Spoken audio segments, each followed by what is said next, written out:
What Elon Musk has been doing with his Doge team is, to my mind, an obviously illegal assault on the federal government. It's totally in violation of the Constitution and the law. It's also wildly destructive to people, just hacking away and making mistakes left and right and center. And it's gotten so bad that even MAGA Republicans who support slashing the government in principle are starting to get real anxious. The New York Times describes what happened behind closed doors yesterday when simmering anger at the billionaire's unchecked power spilled out in a remarkable cabinet room meeting. The president quickly moved to rein in Mr. Musk. In one exchange described in the Times, Transportation Secretary, former Real World cast member Sean Duffy, squared off with Musk. Mr. Duffy said the young staff of Mr. Musk's team was trying to lay off air traffic controllers. What am I supposed to do? Mr. Duffy said. I have multiple plane crashes to deal with now, and your people want me to fire air traffic controllers? Mr. Musk told Mr. Duffy that his assertion was a lie. Mr. Duffy insisted it was not. He had heard it from them directly. At another point, Mr. Musk insisted that people hired under diversity, equity, and inclusion programs were working in control towers. Mr. Duffy pushed back, and Mr. Musk did not add details, but said during the longer back and forth that Mr. Duffy had his phone number and should call him if he had any issues to raise. The exchange ended with Mr. Trump telling Mr. Duffy that he had to hire people from MIT as air traffic controllers. These air traffic controllers need to be geniuses, he said. Oh, there's so much there. And it's not just cabinet members who are starting to have some unease about Musk and his methods. Joining me now is someone who's been closely tracking Musk's illegal assaults on the American government, Josh Marshall, founder and editor-in-chief of Talking Points Memo. Josh, you've been reporting on this at your great outlet, your great independent journalistic outlet, which is doing great work, Talking Points Memo. Thank you. And I feel like we've been on the same wavelength, which is just the entire construct of this thing. Someone described it as not unconstitutional, but anti-constitutional. That it's just so clearly beyond the pale of the founder's constitutional structure. And one of the clarifying moments before we get to the cabinet was the senators and members of Congress, which was a day earlier, being like, what about all this stuff? And Musk saying, you can call me. You got a direct line if we mess up and you need to reestablish some funding. And you're basically like, that's not how this all works. Yeah, that's an understatement. I mean, you had this very, there's one issue of why do only Republicans get to be involved in the government now? But set that aside, you have this very perverse situation where you have Congress, the budget setting authority, the one that makes a law that is the budget, that is the appropriations, saying, can we get that one thing back? You know, they're going hat in hand to this guy who's not even an appointee. That part, first of all, is just bizarre. That is the total anti of how anything is supposed to work. And then the part you just mentioned with the cabinet secretaries, they're begging. And you start thinking back of like, who is this? You know, we all saw Schoolhouse Rock, right? There's the president and there's the Congress. And who's this new player that is not really any of them? Right. I mean, the whole thing is bizarre. And you're right. It's not. There are various things that are unconstitutional, but you could sort of imagine there might have been a slightly different constitution and it might have been that way. But there's nothing where you would have had this. Yeah. Like, let's just find this random dude from the outside who has nothing to do with anything, but he is in charge of everything. That makes no sense at all. That's a great point, right? The Article 1 congressional branch, they don't have the power of the purse anymore because Elon Musk has it. In fact, this is what I love this idea. From that meeting that you were writing about, and I've been thinking about, some senators, these are Republican senators only, were given Musk's phone number during Wednesday's meeting. The entrepreneur said he would create a system where members of Congress can call some central group to get problematic cuts reversed quickly. It's like, guys, I got news for you. You're the system. Congress is the central system that decides. Yeah. So then they're not in power. But even Article 2. The cabinet officials who are Senate confirmed, who are in the Constitution, they're apparently not in power. And Sean Duffy sounds like an MSNBC host saying, you want me to fire air traffic controllers.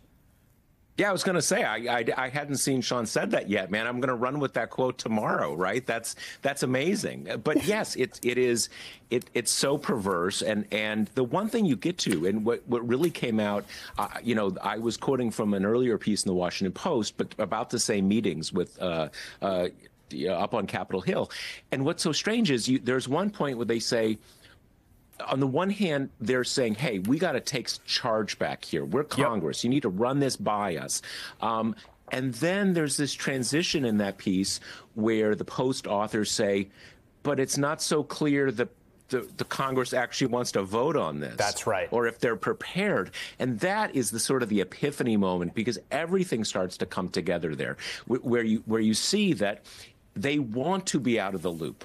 They want to be, because there was this one thing where Nick Begich, the freshman congressman from Alaska, he flies back into Alaska.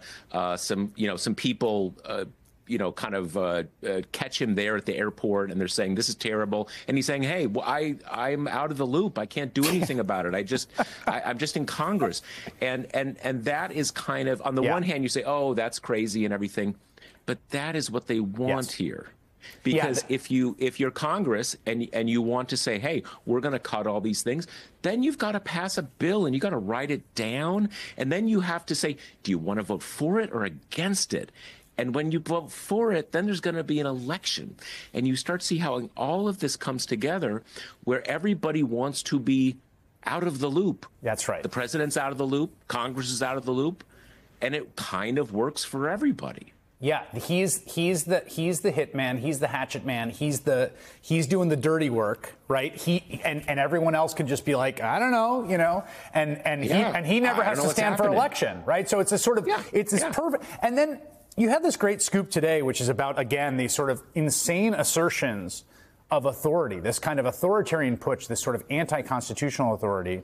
You got a scoop today about a claim that Trump is now making. Basically, their position is that any independent agency under the Constitution is not independent, and actually Trump could do whatever he wants.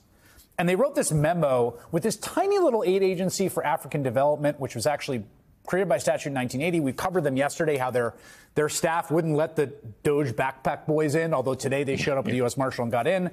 But in this memo, describing what their theory of executive authority is. Well, we all know that, and many right-wing judges think, that the president has these inherent authorities to kind of fire anybody. Okay, that's one thing. But then there's a question, how can you appoint? Okay. Right. Now, there are specifics about this one agency, this foundation, that Congress accepted them from the law that allows all of those actings, and you can do this acting, that acting. Exactly. Okay. So everything defaults back to the plain old Constitution, which is that the Senate has to confirm. So in this email to a member of the board of that agency, a White House staffer said, we can't have, the Vacancies Act won't help us. So we're down to the appointments clause, which, again, Senate consent. And he said, we can't work with that. So he basically says in this memo, the appointments clause, a part of the Constitution, is itself unconstitutional. Exactly. Because Trump's inherent power just can't work with it. It's too big for the both of us Constitution, right? Basically, this staffer writes the appointments clause that is in the Constitution about how appointments happen out of the Constitution because it conflicts with the inherent authority of the President of the United States. The appointments clause, that's in the text of the Constitution. Yeah, I mean, they were basically saying this one part of the Constitution turns out to be unconstitutional. Like, you wouldn't have thought, but that's where, that's where we are. And so the key is that this is a memo to a part of this independent agency saying, hey, we're in charge, and this is why. So they've sort of hinted at this in some court filings, but they haven't said it yet. So this was kind of I'm not sure you'd say it was a secret email. It's not a public email. We obtained access to it. It's going to be a question. Are they going to bring that into court? Because I think even like Sam Alito or Clarence Thomas is going to look at that like, oh, I don't know, man. Yeah. That's a steep hill. I don't know if I can get there. So we will see. We will see. Be sure to follow Josh's great work and all the people that work for him at TalkingPointsMemo.com. You can become a member, which I am, and I highly recommend. Thanks, Josh. Thanks much.